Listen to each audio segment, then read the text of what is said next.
جاتني الهجة من طلعة كانت مليانة مسوية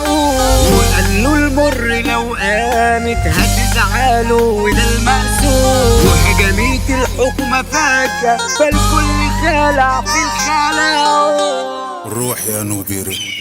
بداية القصة دي كانت في مصلحة بتدور بينهم في قلب البحر، والموجة شافوا المدة قصاد عينهم، خدوا الألماس وقاموا راجعوا لكن ناقص واحد منهم، ورجعوا الصحبة لبيوتهم ومع بعضيهم اتجمعوا، وكل واحد ذكاء خانوا في حق بعض كمان طمعوا، ونسيوا نصيب واحد منهم والموج ساعتها خدوا بلعوا، وراح واحد من الصحبة واكلوا البحر يا معلم، وقال له زميله هنموت ولازم نرجع ونتكلم، وتالتهم كان رافض يرجع فربطوا المر واتقلب، وصلوا عليه صلاة غايب ورجعوا الصحبة مكسورة، وكان كل واحد فيهم باين مجرم وفي الصورة،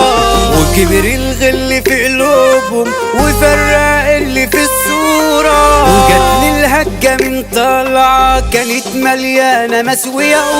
وركبوا الموج يلا بسرعة وكان الكل مش مظبوط، وجت طلقة على الخاين هيبقى هو ده المطلوب، وراحوا اتنين يابا منهم لأجل يسلموا الوردة، قابلهم الزبون يا اسطى وكان جاي هنا بجرأة، وفتشوا يابا الوردة ملاقوش فيها خالص سلعة، ورفعوا الرجالة سلاحهم وكانت العركة هتقوم، وقالوا المر لو قامت هتزعلوا وده المقصود، وهجمت الحكومة فجأة فالكل خلع في الخلع، وركب المر ورشيد وبيشوفوا يابا المخرج،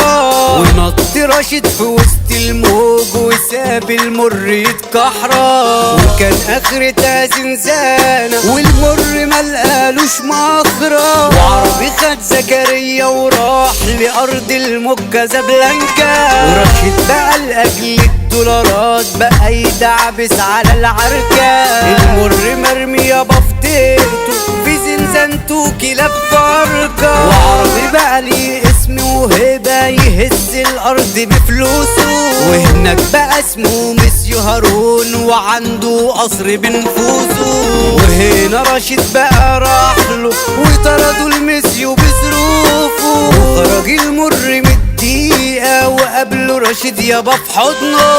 وقال له عربي بالجامد مأمن نفسه في قصره، وخد زكريا بالعافية لو دراعه ونسي اصله، وعمر المر فر دمه وقال لزميله نروحوا له وناخد حقنا منه ولو عالموت ما سيبهوله، وراح له المر في بيته ورعبه وكان يابا بطوله، وكلفوا عرابي بطلعة قصادها يكون في حضنك اخوه، ومشي المر متهدد وناول عرابي عالموت، ظهر الخواجة المتشيك خواجة تقيل قوي وجبروت، حضر الخواجة صاحب الألماس اللي عرابي زمان سرقه، وقال للمر تدميره يا اما تخلصوا ذنبه، المر خاف على زكريا وقال هتشقه من اجله، وهنا المر بالنارين ينكس اخوه ولا صاحبه،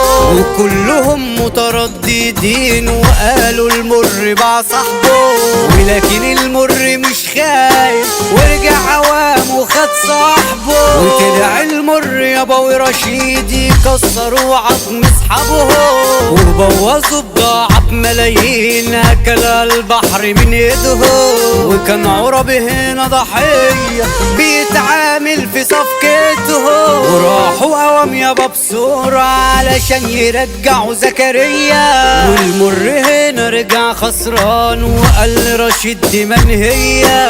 ورشيد قال له ازاي تمشي من غير ما تقف جنبيا، وجه العربي هنا تليفون رشيد بيهددوا بزيكو، واجتمعوا تاني الهجامين بيصفوا حسابه بظروفه، وجه سرجين الخواجة ومطرشت من هيشوفه. عمر المر انقذ اخوه واترحموا على الخواجة، ورجعوا بيت مسيو هارون لأجل يجهزوا الحاجة. وهنا كانت أكبر صدمة، الماكس ظهر بزيادة.